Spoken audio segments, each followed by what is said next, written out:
Good afternoon, and welcome to the April 8th meeting of the North Jackson Rotary.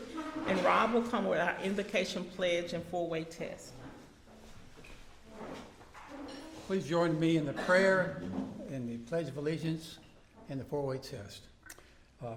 Lord Almighty God, whose springtime creative activity is being revealed in the natural world, we thank you for life and all its components, both good and adverse, because through both we are strengthened. Bless now our fellowship and the food provided. Amen. Amen. I pledge allegiance to the flag of the United States of America and to the republic for which it stands, one nation under God, indivisible, with liberty and justice for all. And our four-way test. Is it the truth? Is it fair to all concerned? Will it build goodwill and better friendships? Will it be beneficial to all concerned? Thank you, Rob. I don't think we have any visiting Rotarians this afternoon. Do we have any Rotarians with guests? Charles? President Lori, I have as my guest today Garrett Wade. Garrett is a member of our firm's audit team. He's been with us about 2 years, and is a graduate, I can say this, of Mississippi College. Y'all join me in welcoming Garrett. Welcome. Thank you for coming today. Any more Rotarians with guests? Okay, well, thank you for being here today. That's our speaker. Okay, at this time, Dawn will come with our birthdays and anniversaries.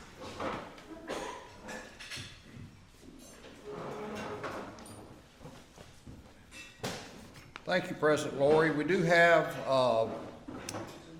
some people to recognize today. John Turner is here, and he's going to have a birthday this week on Friday, April the 11th. And I thought this was an error because I remembered calling out Dorsey's name last week, but that was his wedding anniversary. Dorsey Carson is going to roll over 11 years as a member of our club tomorrow, April the 9th. So let's give John and Dorsey a round of applause.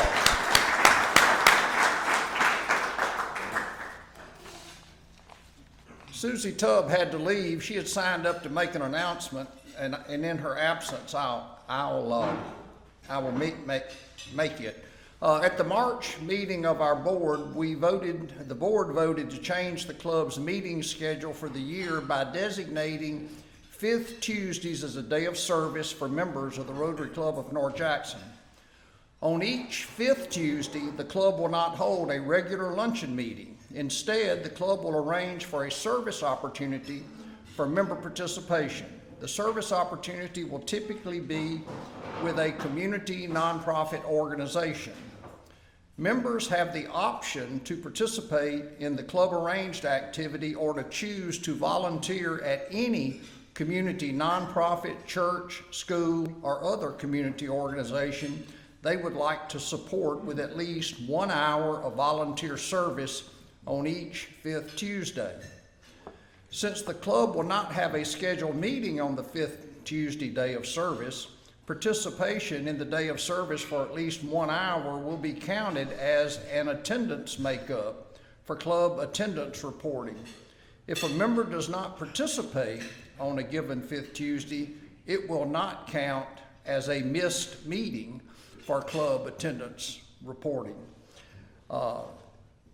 The last 2 editions of the Wheel have carried details of the first 5th Tuesday. That's hard to say. The first 5th Tuesday day of service, which will occur on Tuesday, April the 29th at the Good Samaritan Center.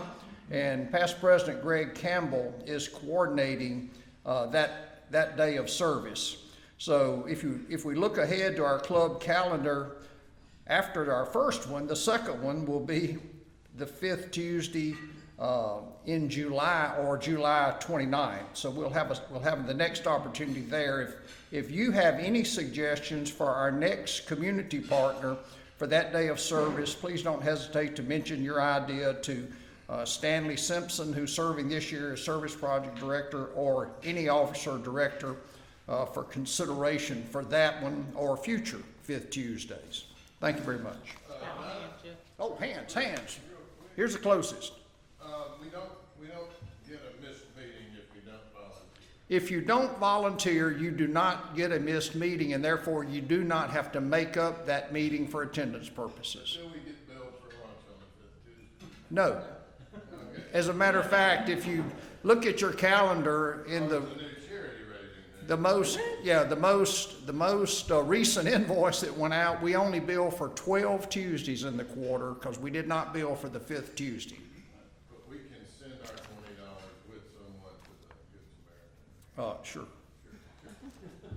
How many Tuesdays are? We think there are 4. It could be. I'm not sure. Don't ask me if there's one in a leap year because I don't know. I hope you send us out reminders, because I predict people be mulling around here on the 5th Tuesday. Yeah. But, Well, we, send a reminder. I would also like, I'm pretty old, and I've been in this club a pretty long time. yeah, we've already recognized your latest service anniversary. One of our big claims to fame, and one of our things was, we don't do a bunch of stuff like selling light bulbs and parking cars, we just send in a check. Yeah. I don't know, that was the concept I joined of. Yeah. Well, we still aren't selling light bulbs or parking cars, and the 5th Tuesday is just an optional day of service, and one of the key elements of flexibility is if you're interested in doing something on that 5th Tuesday to benefit the community, you have the ultimate choice. You know, don't go volunteer to be the Walmart greeter, because that's a profit-making organization. But there are, if you want to go to St. James and edge the lawn, that'd be a great thing. I'll call the rector and give him your name. Yeah. Or you just send your check in to Don. I'll think of something. Greg, did you have something? Okay, all right. Thank you very much. At this time, Charles will come and introduce our programs today.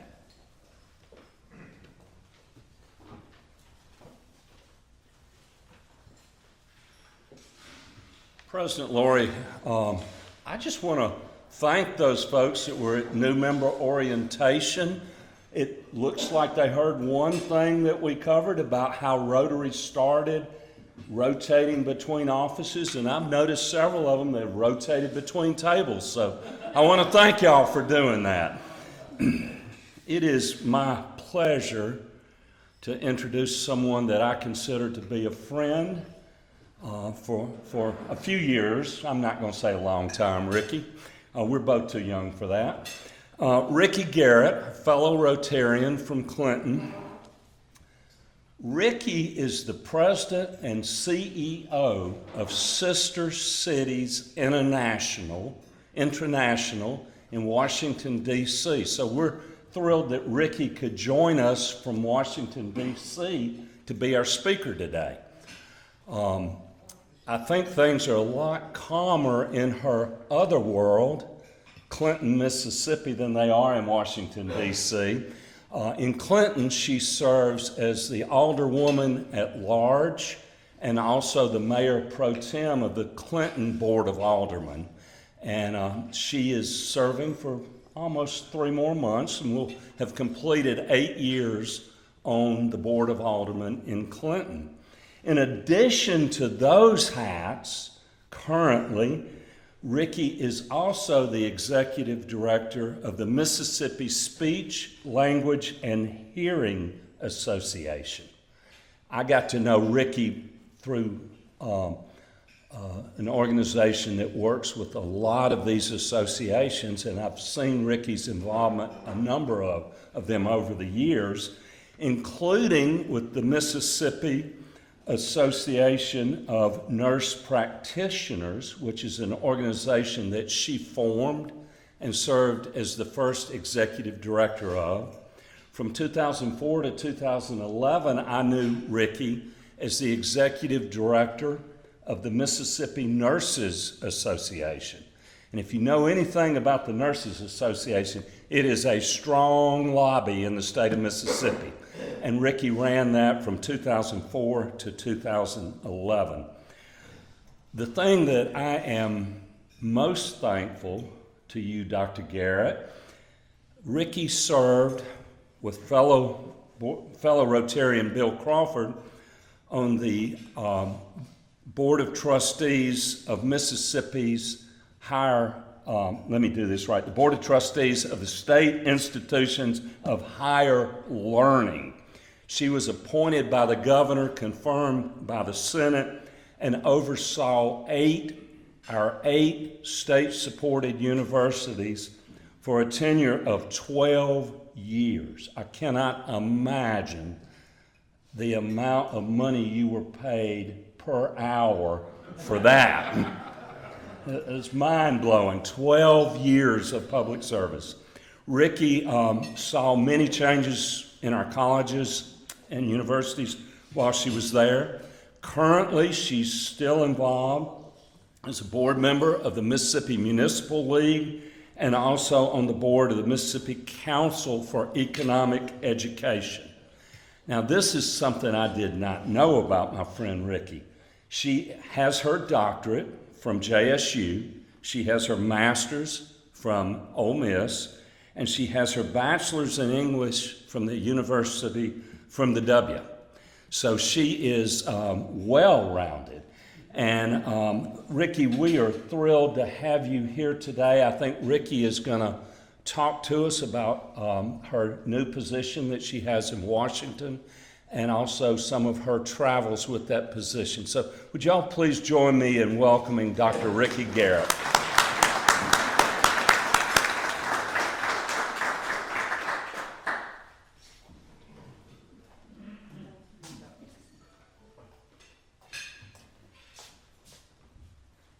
It is such a pleasure to be here with you all today, to have this opportunity to talk about Sister Cities International. And I really want to thank Charles for that lovely introduction and for reaching out to me at our summer Mississippi Municipal League to ask me if I would come do this. And I also want to thank Bruce for coordinating my visit here today. And of course, it's great to see Bill Crawford again.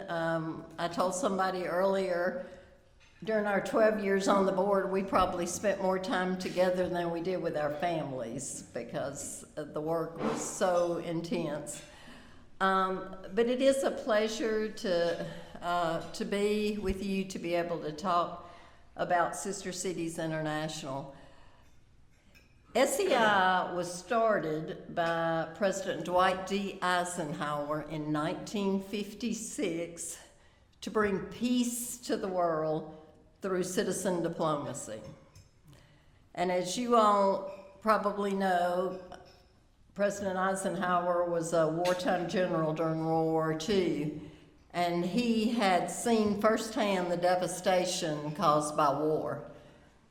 And he knew that the only way to have lasting peace in the world was through people-to-people relationships and city-to-city partnerships. And so for almost 70 years, Sister Cities International has been trying to build out President Eisenhower's dream of peace through partnerships. And now there are thousands of those partnerships around the world. We have 410 U.S. cities that are members of Sister Cities International. And those 410 cities have thousands of partnerships around the world. There are approximately 140 countries represented in Sister Cities International. And I want to share with you just very quickly how I got involved with Sister Cities, because I think it just goes to show you just never know what is going to lead you down a certain path. In 2017, as Charles mentioned, I was elected Alderman at Large and Mayor Pro Tem of the city of Clinton. And not long after I was elected, the then Adjutant General of the Mississippi National Guard, Durwood Boyles, whom I had served for many years with on the Mississippi Commission for Volunteer Service, came to Clinton to tell the mayor that because Mississippi's National Guard had a long-standing military partnership with Uzbekistan, I bet you didn't know that, that because of that long-standing military relationship, he wanted Clinton to have a Sister Cities partnership with Uzbekistan. And the mayor was busy, of course, doing other things and didn't want to do it. And so he turned to me and said, "Will you start this Sister City partnership with Uzbekistan?" And so I reached out to Sister Cities International, and over the course of many months, built a partnership between Zarafshan, Uzbekistan, and Clinton. And not long after I had formed the partnership, the woman who was the liaison for all of the state representatives for Sister Cities International called me and said, "Clinton is the only city in Mississippi with a Sister City partnership. Will you become the state representative for Sister Cities, for Mississippi?" And I had no idea what I was doing. I had just started down the Sister Cities road, but I told her I would do that, and that put me on the road to getting to know the people of Sister Cities International and attending their leadership meetings and attending their conferences around the country. And it was just really an eye-opening experience. And then when the woman who had called me decided to retire as the liaison for all the state representatives around the country, they asked me to assume that role. And so I became a contract staffer with Sister Cities as their liaison for their state representatives. And then in April of 2023, I got this call out of the blue from the incoming chair of Sister Cities International, and he said, "Rickie, I know you've been managing nonprofits for a very long time, and I know you know Sister Cities very well. We want to know if you will come to DC for 6 months and serve as the interim president and CEO while we search for a new president and CEO." And I honestly thought when I brought this up to my husband, he would say, "Have you lost your mind? You can't just go to DC to go to work." But anyway, he said, "This is a once-in-a-lifetime opportunity, and I think you should do this." And so I was supposed to be there for 6 months, and that 6 months turned to a year, and then it turned to 18 months. And in November, they asked me to become their permanent president and CEO. And my husband and I have made it work somehow. We go back and forth between Clinton and DC. And I'm finishing up my 8 years as Alderman at Large in Clinton, which I've fortunately been able to do both in person and online. But when I got to DC, I discovered a number of things. One was that the membership of Sister Cities International was falling. The finances were not in the condition they should have been. we had lost some partnerships with other entities in DC, and I could tell that there was some serious work that had to be done to try to get Sister Cities where it should be, where it should have been. And so over the past 2 years, we've been working really hard. We have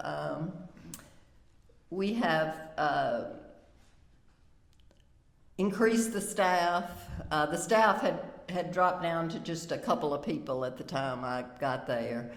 And so we have built up the staff again. We have grown the membership by about 34% in the last 2 years. We've gotten the finances back in good shape, and I have worked really hard to rebuild some partnerships with the embassies in DC, with the State Department, with the White House, and with numerous other nonprofit organizations that focus on international diplomacy, just like Sister Cities International does. And that's been a lot of fun trying to, rebuild those relationships and partnerships. And I want to share with you some of the really exciting things that Sister Cities has been doing and is going to do. And if you all have any interest in Sister Cities International, I'd love to talk to you about it. I did put some membership directories on the table so you could see what cities around the world have Sister City partnerships. Last summer, we were thrilled to find out that we had been awarded a $2.2 million grant with the U.S. Department of State.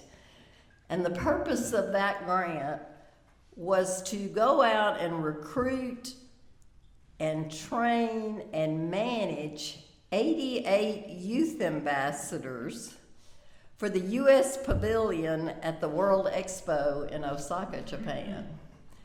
And so, even though we had never done anything like that before, we got to work and put out the information, the applications for these 88 youth ambassadors, and we ended up with 1,500 applications for 88 positions. And so we went through 1,500 applications, and then we narrowed that down to 300 young people between the ages of 19 and 27, and interviewed them online. And those that had the ability to speak more than one language were given priority, particularly Japanese. And we ended up with a fabulous group of young people from around the country who represent 47 different states, including Mississippi. We have a young lady from Brandon who represents Mississippi. And these young people speak anywhere between one language and 6 languages. And they are going to do a phenomenal job representing the U.S. At the World Expo. And we trained them online, but a couple of weeks ago, we took them to Fort Worth, Texas, and spent a week training them in person. And then the chair of Sister Cities International Board and I got on a plane with 63 of them and flew to first Tokyo and then Osaka, Japan, and got them settled in their new homes that they will be living in for the next few months. A third of them will be there the whole 6 months of the World's Fair. A third of them will be there for 3 months, the first 3 months, and then another third will be there for the second 3 months. And they are just phenomenal, and We have a booklet showing, it's actually 89 now, we were able to add one, but they're a phenomenal group of young people who will be representing the U.S. At the World's Fair, and will be having an experience of a lifetime, basically, that they will spend the rest of their lives talking about, I'm sure. And we'll be managing them while they're there. We have a staff member on site with them and an assistant manager on site with them. And they are working with the State Department, of course, and a company that's been given the position of operator of the U.S. Pavilion. While we were there, we got to go visit the U.S. Pavilion, and I really encourage you, if you have never been to a World's Fair, go. Because there are over 100 countries that have built pavilions there, and it is just a phenomenal opportunity for your family to be able to experience a World's Fair and be able to see the various countries and cultures of the world. So that is one thing we're working on. I want to share with you too that every summer we do what we call a youth leadership summit for young people between the ages of 14 and 18. And they come to DC and spend a week with us, and we immerse them in everything from leadership to personal development to citizen diplomacy. They get to spend a whole day at the State Department doing an actual diplomacy simulation. We take them to a Nationals game, we take them to the Kennedy Center, they get a tour of DC, they hear some phenomenal speakers. And so if you've got a child between the ages of 15 and 18 or a grandchild, I really encourage you to go to our website and look up that opportunity to have these young people do that as well. We also do what we call a young author and artist showcase, and young people beginning about age 12 to 18 can submit original art, photography, musical compositions, writing to Sister Cities International to be judged. And last year we had 325 entries into this competition, and they get a lot of international exposure. We also give very nice cash prizes to the winners of the various age groups and categories of competition. So if you have a young person in your family that's artistic in any way and would like to enter our Young Artist and Author Showcase, that is going on now, and we're happy to accept their submissions. So those are just some of the things that are happening right now. But in September, we're going to be taking a group to Japan for a summit, and even though you may not have a Sister City program, you are welcome to come. It's going to be the 15th through the 19th of September at the Stargate Hotel in Isumisano, Japan, which is very close to Osaka, so part of the summit will be a trip over to the World's Fair to experience it. So if you're interested in going with us to Japan, go to our website. You can register online to do that as well. I hope that all of you realize how important public diplomacy, citizen diplomacy is in the world right now. As Charles mentioned, it's been an interesting time in DC, and we actually had both of our grants. We have a core grant that helps with administrative expenses at Sister Cities International, and then we have this Osaka grant. And for a while, both grants were frozen. And I reached out to some of my colleagues and some of my friends in the U.S. Senate, and shared with them the important work that Sister Cities International is doing, and told them, as a fellow Southerner and a fellow Republican, that, I wanted them to know what we at Sister Cities were doing and why the work we were doing was so important. And a few weeks later, our grants were unfrozen, and so I'm very thankful for that, because I know that it could have certainly been a different situation. So we're happy to have that moving again. The President of the United States is the honorary chair of Sister Cities International, and when President Trump served as president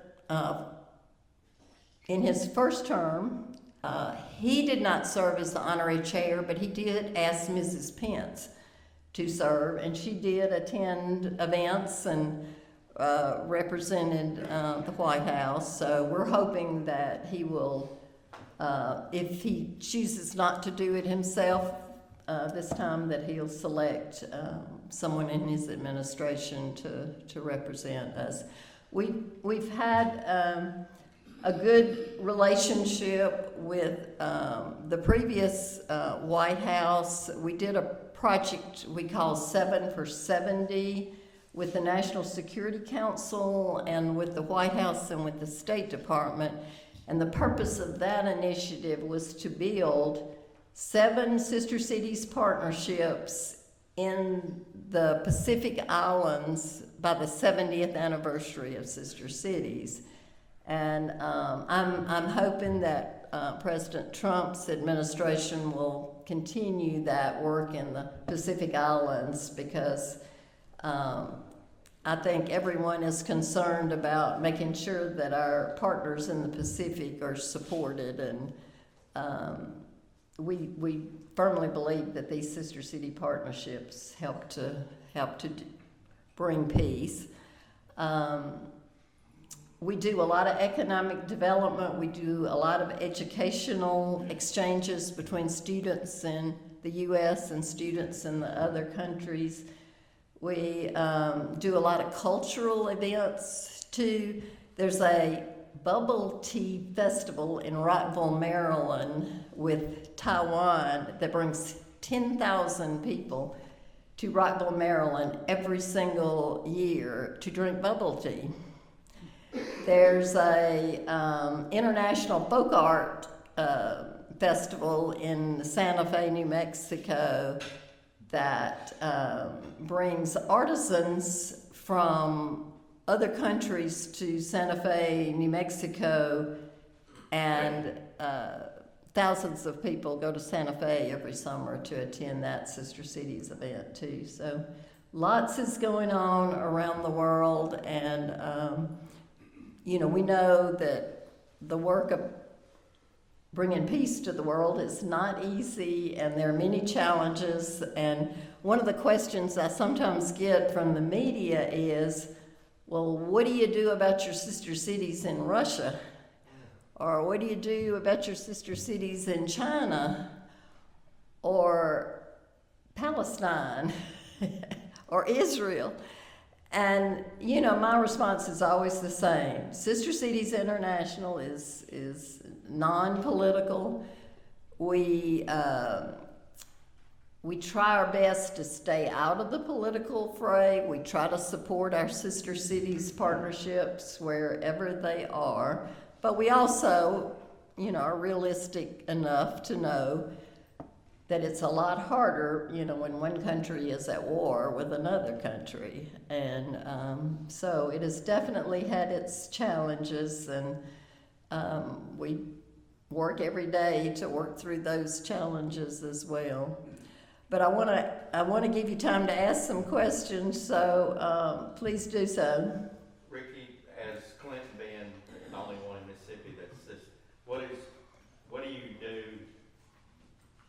as part of Sister Cities? Who do you say your sister city is? It's Zarafshan, Uzbekistan. So what do y'all do with them that is a sister city? Well, I will be honest with you. After I left to go to Washington, I'm not sure a lot is going on with the Sister City Partnership in Clinton. I had been the liaison, for that partnership. But I know we've had visits back and forth between the two countries. Mayor Fisher went to Uzbekistan with a group from the governor's office to do the initial signing between the two cities, and there has been a delegation from Uzbekistan to Clinton, and there's been, talk about some partnerships with Mississippi College and a university in Uzbekistan and some possible economic development work, So basically, y'all organization basically opens up avenues of communication. Mm-hmm. We do, and we provide a lot of help too. Like if you're trying to start a Sister City Partnership, we'll do what we call a boots on the ground call, and we'll have some of our leadership in a Zoom call with some of the city's leadership or volunteers, and help get the process started. We'll help you find a sister city to partner with. So there's a lot we do from headquarters. Yes? Could you give us an example of a partnership that's really working? That's really working? Oh, there are thousands of them that have been around since even before President Eisenhower started Sister Cities in 1956. There were some cities that had already formed partnerships that later became Sister Cities International Partnerships. I know that Arlington, Texas has a 70-plus-year-old partnership with a city in Germany. We probably have more partnerships with Japan than any other country, which is ironic in a way because we had been at war with Japan, and then just within 5 years, Sister Cities was building partnerships with Japan. And so President Eisenhower's dream of building peace certainly, started to work early when it came to Japan. But yes, we've got many, many partnerships around the world that have been in existence 30, 50, 70 years or more. Mm-hmm. How are you funded? We are funded a couple of ways. We do have about a $400,000 grant from the State Department that we apply for every year. We get funding primarily through our memberships. A city pays an annual membership to Sister Cities International based on the population of the city. So if it's a small city like Clinton, it might be $610 a year. If it's a large city like Chicago, it probably would be more like $3,000 a year, but it's a very nominal fee. And then we also do fundraising events. I forgot to mention to you that Sister Cities International does an inaugural every 4 years, and we did an inaugural event for President Trump on January 11th this year, and the Embassy of Germany hosted it for us, so it was at their embassy residence, and it was a lovely evening, and so that event won't happen again for another 4 years, but Sister Cities has been doing that a long time too. Thank you. Thank you so much for coming today, and we'd like to give you a Wyatt Waters Rotary mug Oh, to the how studios wonderful. in Clinton. Yes, Yes. he's a good friend. Thank you so much. Thank you for coming. Thank you. Thank you. Please stand. Let's adjourn with our club motto: service above self. One profits most, who serves best. Thank you. Have a good